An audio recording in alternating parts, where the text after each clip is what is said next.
Paz do Senhor, irmãos. Graças a Deus, pode tomar assento, fiquem à vontade. Abra sua Bíblia, no livro de Provérbios, capítulo de número 3. Provérbios, capítulo 3, nos diz assim o texto: Filho meu, não te esqueça dos meus ensinos, e o teu coração guardem os meus mandamentos, porque eles aumentarão os teus dias e te acrescentarão anos de vida e paz. Não te desamparem a benignidade e a fidelidade atas ao pescoço. Escreve-as na tábua do teu coração, e acharás graça e boa compreensão diante de Deus e dos homens. Confia no Senhor de todo o teu coração, e não te estribes no teu próprio entendimento. Reconhece-o em todos os teus caminhos, e ele endireitará as tuas veredas. Não sejas sábios aos teus próprios olhos. Teme ao Senhor e aparta-te do mal. Será isto saúde para o teu corpo e refrigério para os teus ossos.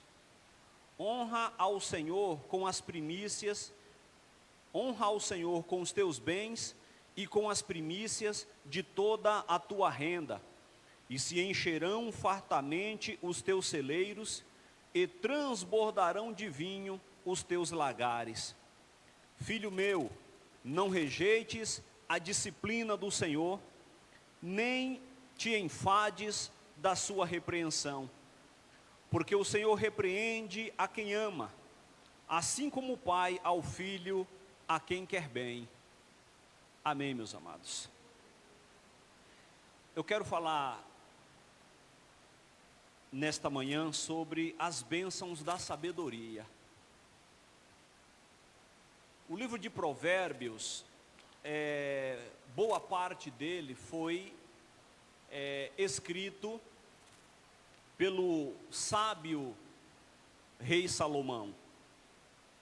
É bem possível que Salomão, ao redigir os provérbios, era um homem já de uma meia idade. É possível que Salomão tivesse ali 40, 50 anos de idade, aproximadamente, quando ele escreveu os provérbios. Um homem já com uma sabedoria bastante considerada, passado por muitas experiências, vivenciado uma série de coisas, tanto na sua vida pessoal, como no reino. Um homem com uma sabedoria muito reverenciada por todos aqueles que observavam as suas palavras. E é por esse período que Salomão ele vai compondo os provérbios. E o Provérbios de número 3 é um provérbio que exemplifica a relação de Deus para com os seus filhos, e em algum momento fazendo uma comparação de como é o tratamento de um pai também em relação a um filho. Os ensinamentos do pai, ele prosseguiam durante toda a vida dos seus filhos, e era por meio desses ensinamentos que o jovem aprendia os caminhos de Deus.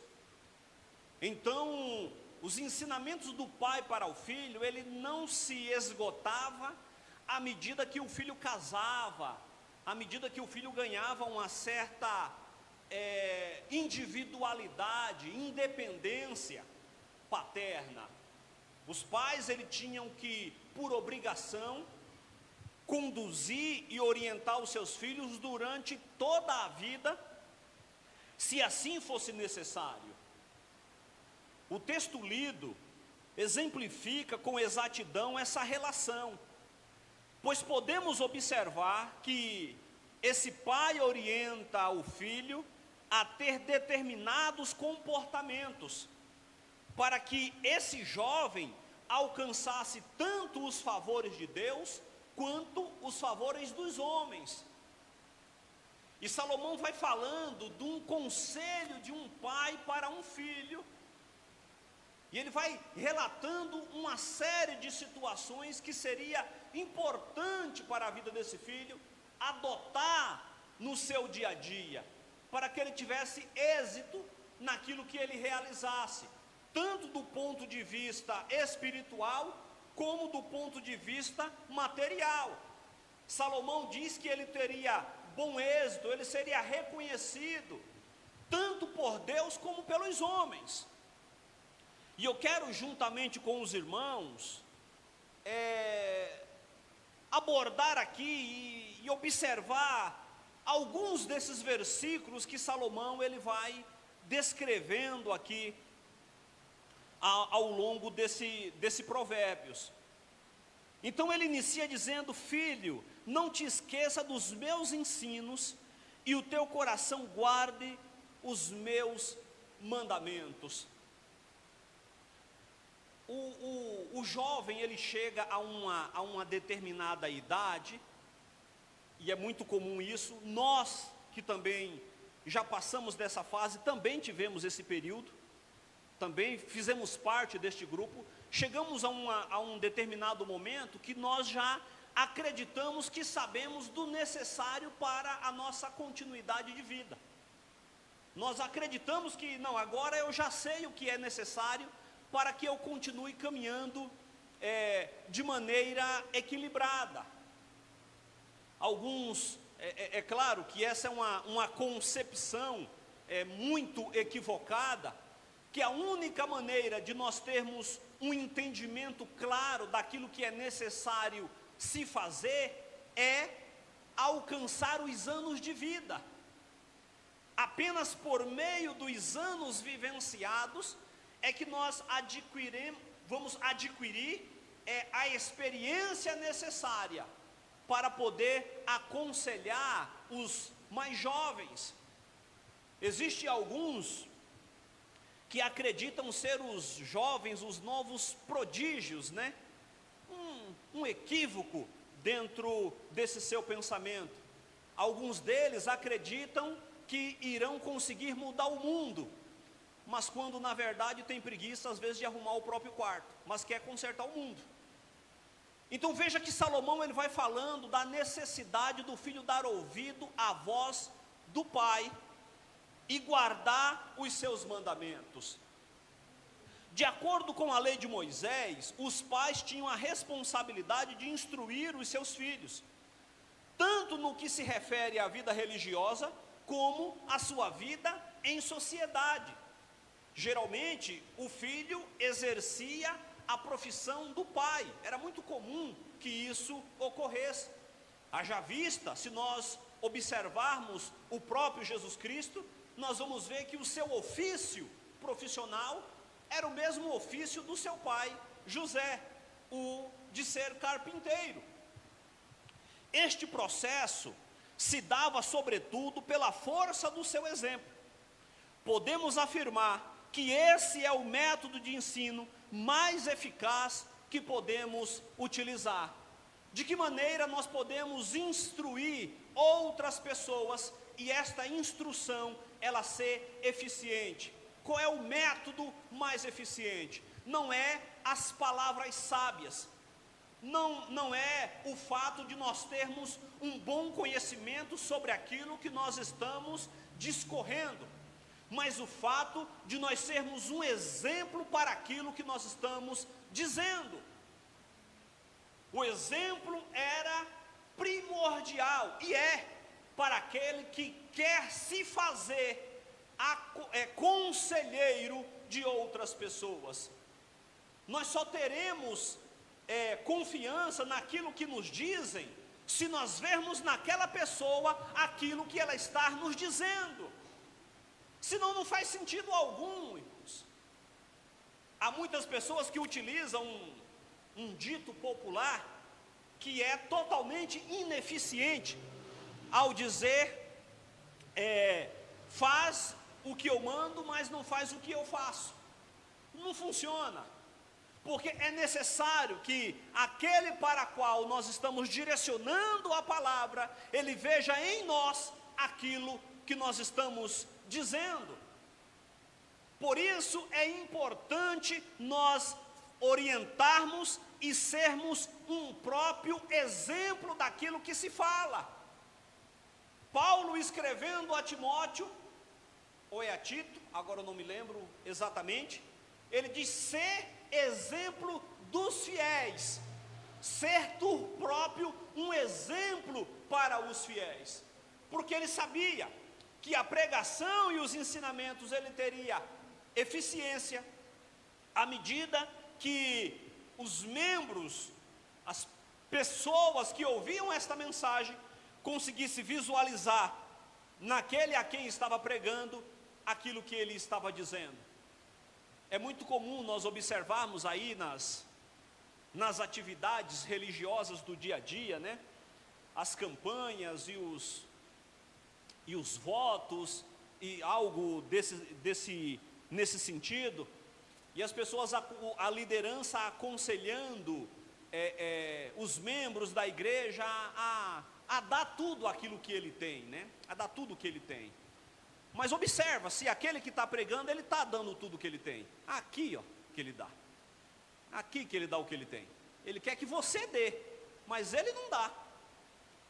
Então, você só pode orientar alguém a fazer algo se você estiver disposto a se submeter a isso que está sendo dito.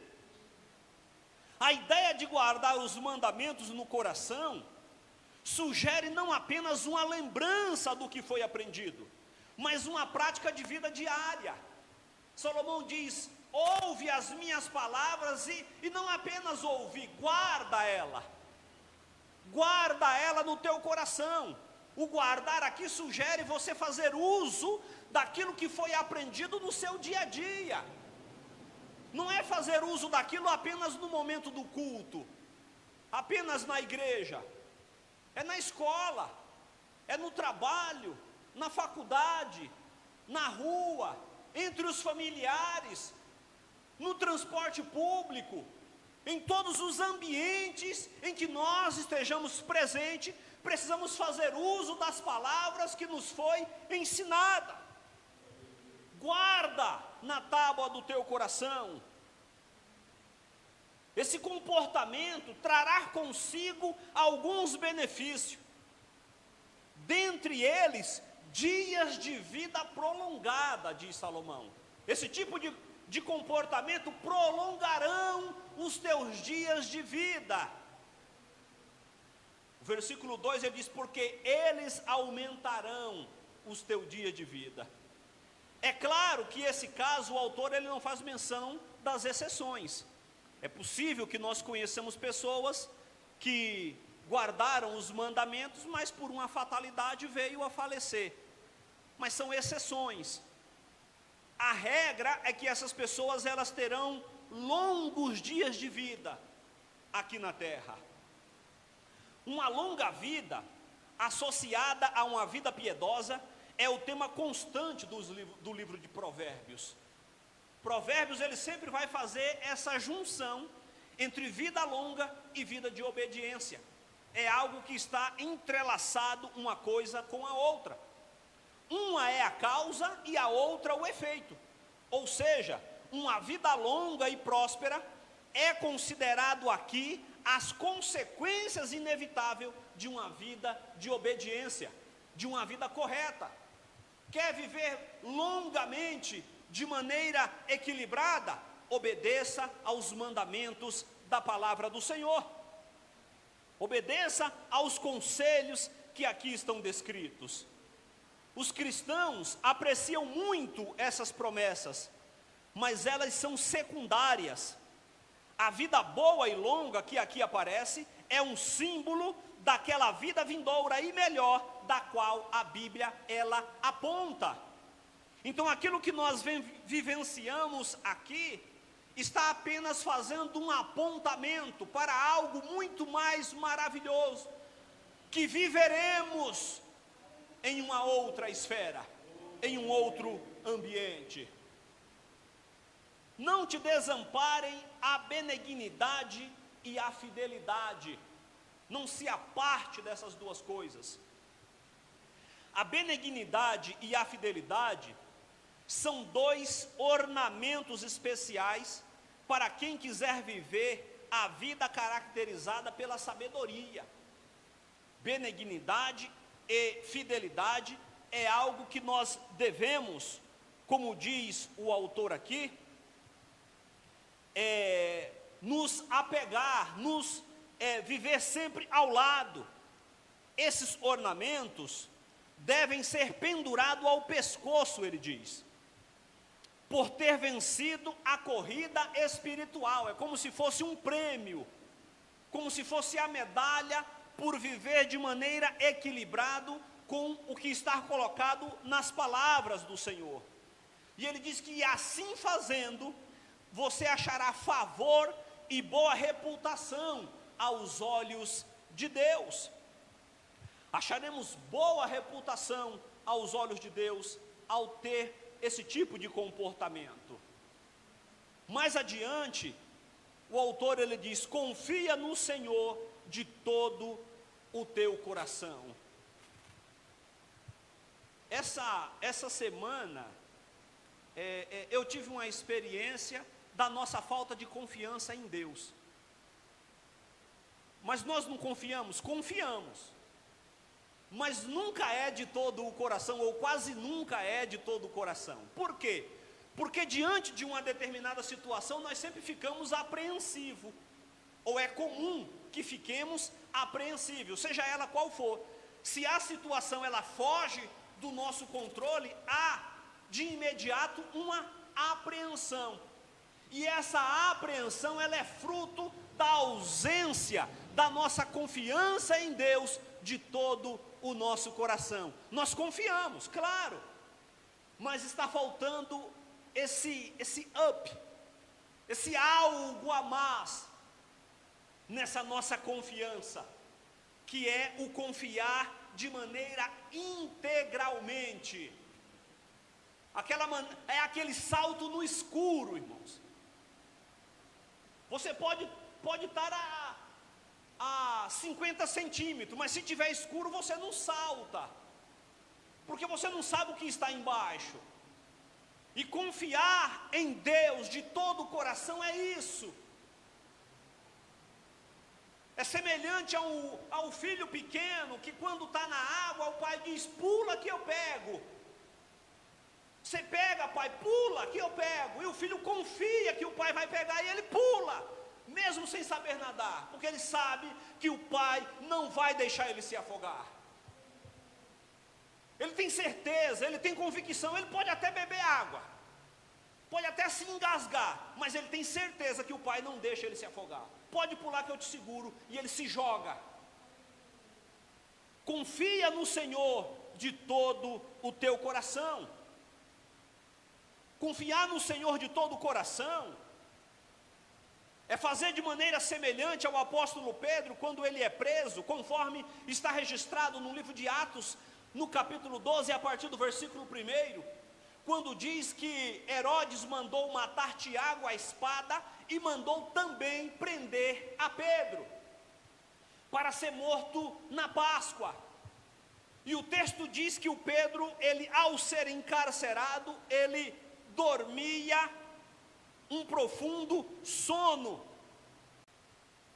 Mas o texto diz que Pedro ele não cochilava, Pedro ele estava em um profundo sono. Agora eu pergunto, irmãos, como é que alguém dorme sabendo que morreria no dia seguinte?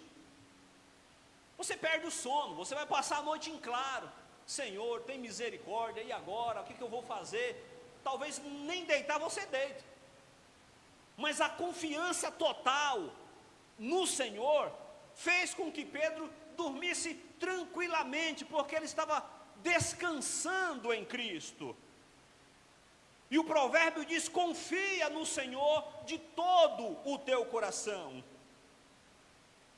Confia no Senhor de todo o teu coração. Por quê? Porque em seu progresso, no seu desenvolvimento, o jovem pode vir a confiar em si mesmo e orgulhar-se das suas realizações. Por isso o texto adverte-o a olhar para Deus como a base da sua confiança. Se você está convicto daquilo que se está realizando, os méritos disso não é aquilo que você tem feito, mas o Senhor é a base de tudo isso. E é para Ele que deveremos voltar o nosso olhar. O ensino dos mandamentos tinha por propósito dar aos alunos equilíbrio. Ao atingir certa medida de bom senso, o estudante poderia ficar inchado e começar a confiar na sua própria capacidade, na sua própria força. Veja que o próprio autor do Provérbios, ele vai dizer que uns confiam no carro, outros em cavalo. Ele diz: mas nós, porém, faremos menção no Senhor nosso Deus. Porque o desenvolvimento e o alcance de determinadas situações pode nos levar a confiar na nossa própria capacidade, na nossa habilidade. E o autor diz: confia no Senhor de todo o teu coração. A advertência que se segue é: não se estribe no teu próprio entendimento, não se apoie no seu conhecimento. Veja que ele diz: confia no Senhor e não se estribe no seu próprio entendimento. Não se apoie nisso. Não se apoie na sua influência que você pode ter entre as pessoas. Não se apoie na capacidade financeira. Não se apoie no conhecimento que você adquiriu. Não se apoie em nada que esteja relacionado a essas questões terrenas, porque tudo isso é volúvel, tudo isso passa, tudo isso é temporário. Não se apoie em nenhuma dessas coisas. E o antídoto contra este erro consiste em manter os olhos fixos em Deus e não no próprio eu, dando a Ele crédito por qualquer progresso atingido. José, ele não acreditava que era a sua própria capacidade que lhe fazia interpretar os sonhos. Daniel, ele tinha convicção que não era o seu entendimento que fazia ele saber o que estava por acontecer entre os povos. Eles sabiam que era o Deus a quem ele servia que lhes instruíam em todas estas coisas.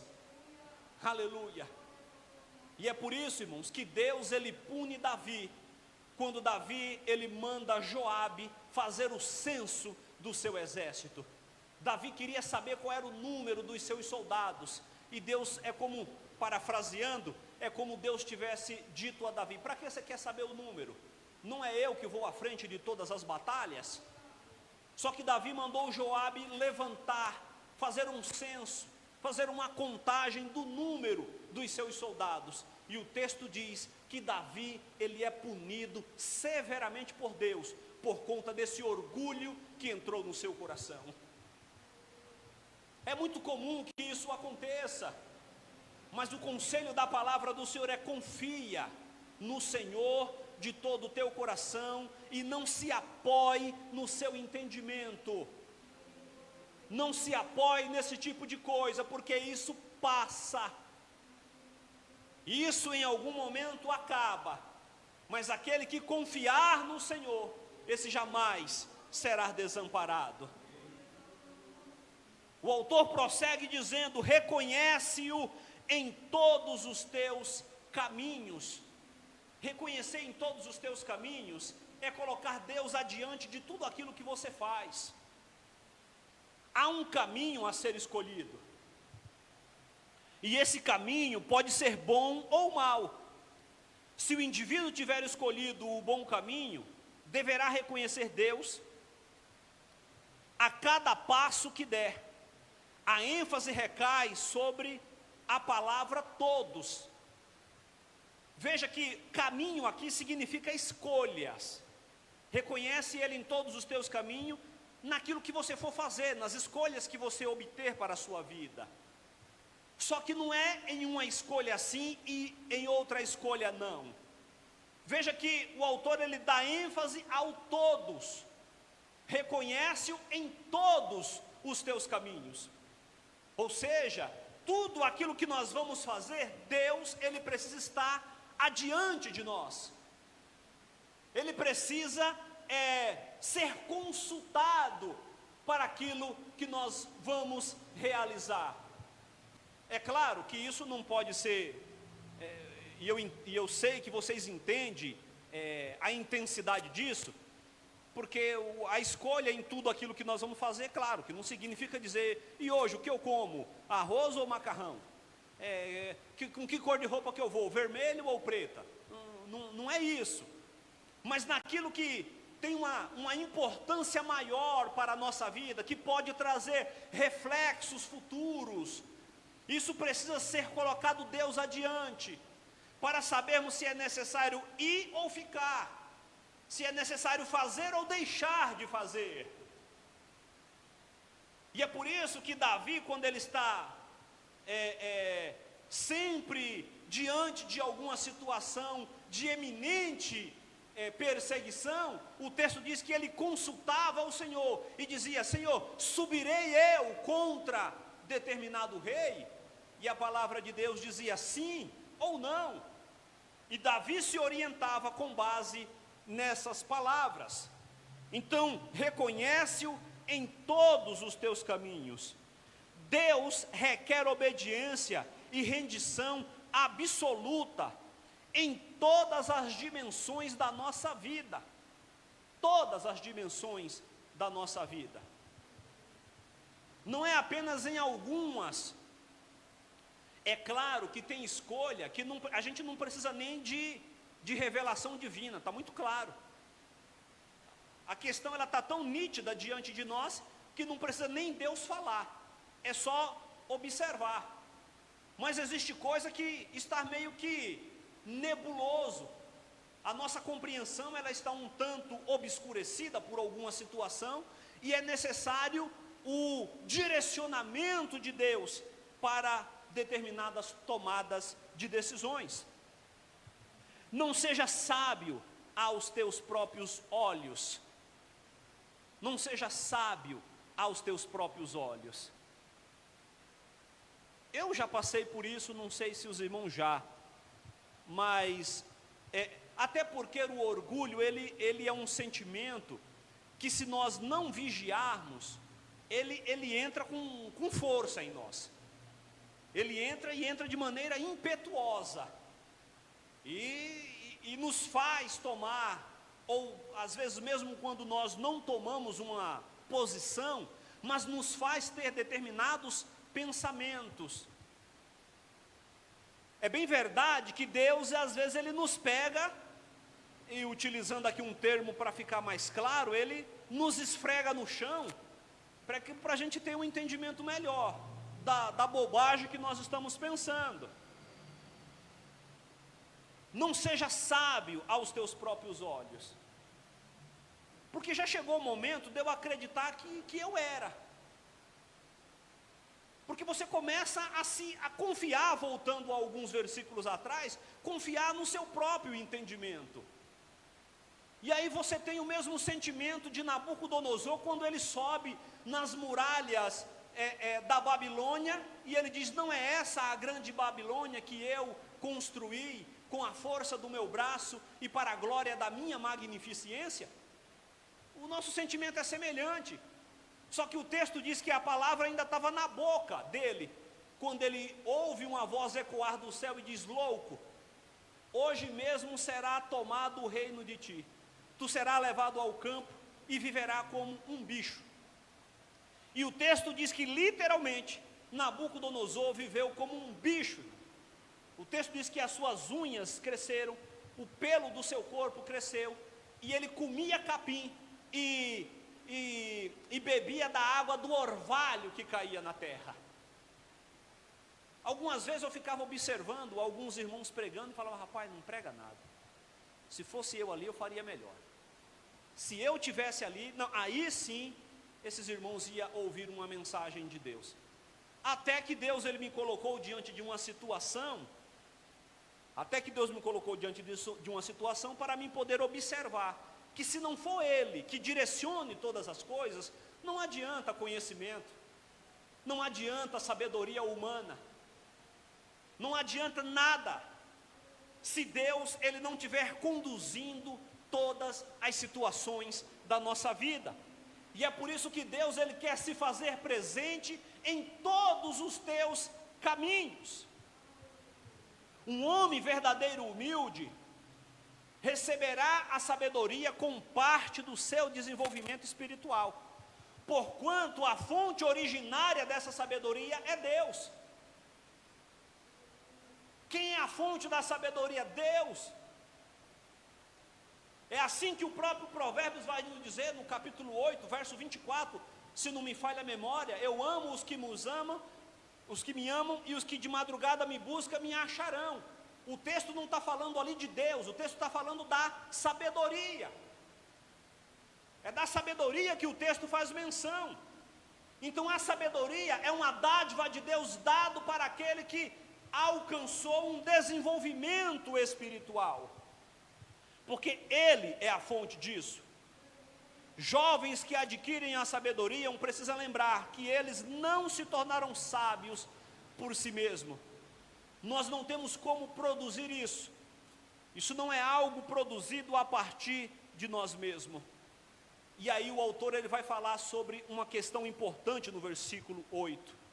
Será isto saúde para o teu corpo?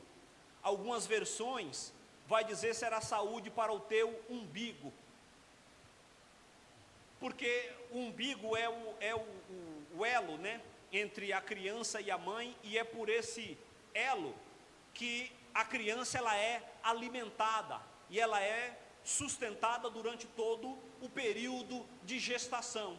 Outros já vão traduzir diretamente para o corpo, porque ali o umbigo significava saúde para o corpo todo, né? Porque era por meio desse elo que todo o corpo ele era fortalecido. Algumas versões, como a minha, já se refere ao corpo como um todo. Será isso saúde para o teu corpo? Uma das recompensas para os que buscam a sabedoria de Deus e o temem é a saúde física.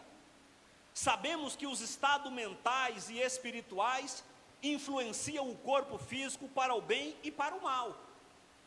A medicina psicossomática está produzindo alguns resultados surpreendentes.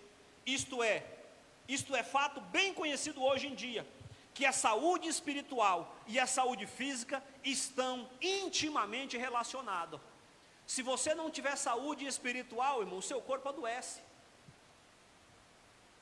Porque isso prejudica toda a estrutura física. Existem doenças que é conhecidamente comprovada doença psicossomática. A pessoa acredita que tem uma coisa e ela acaba tendo. Existe, por exemplo, é muito comum, e eu tenho certeza que vocês já viram esses exemplos, de gravidez psicológica.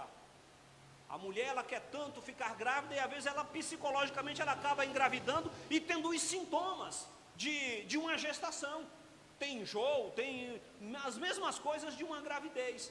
Por quê? Por conta da influência psicológica no seu corpo. Então o autor ele diz que se nós nos submetermos a essas verdades, nós alcançaremos um desenvolvimento espiritual, e isso será saúde para o corpo, por conta dessa espiritualidade equilibrada. Agora ele vai tocar num assunto meio incômodo. Honra ao Senhor com os teus bens. É verdade, irmãos, que esse é um tema usado de maneira abusiva nos nossos dias. Isso está muito claro, que esse tema ele é usado em grande medida de forma abusiva nos meios evangélicos. No entanto, essa é uma orientação da parte de Deus para a nossa vida, honrar ao Senhor com os nossos bens.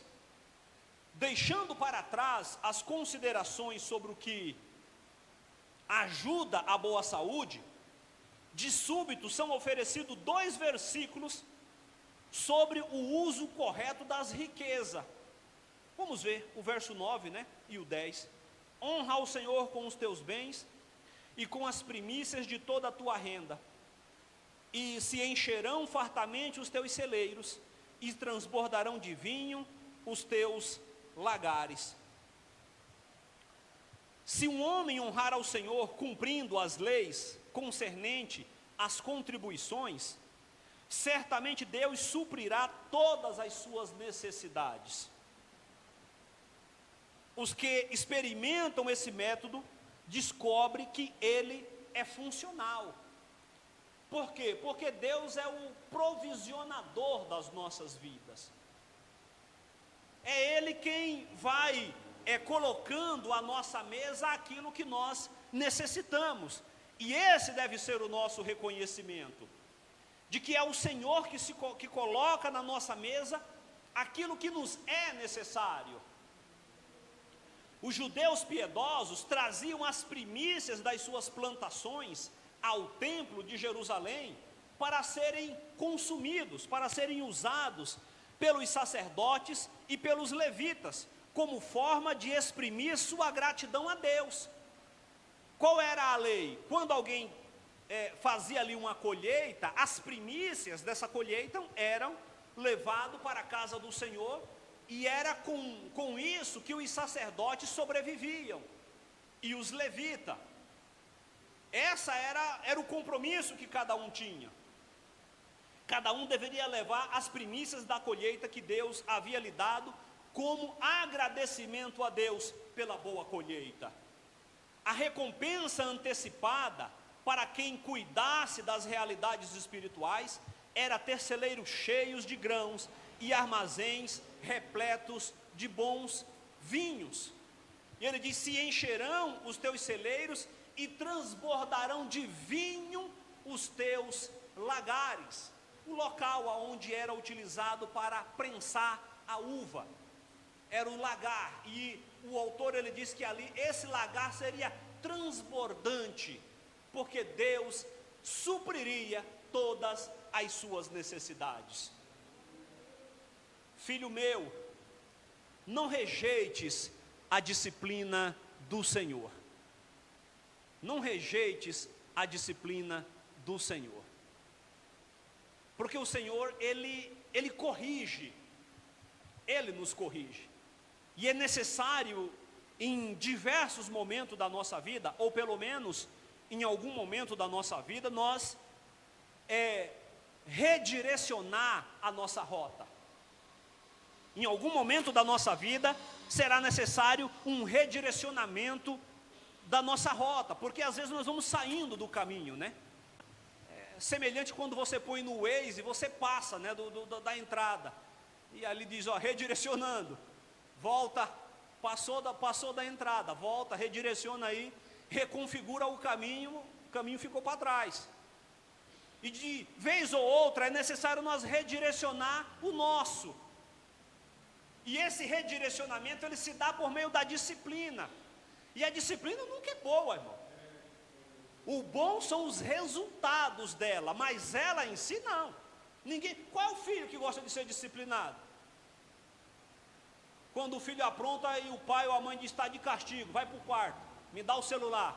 Pronto, o filho já entra em desespero. Quantos dias? Uma semana. Se eu der uma semana para os meus, pronto, já entra em desespero. Depois de 2 ou 3 dias começa a conversar com a mãe. Mãe, fala com o pai.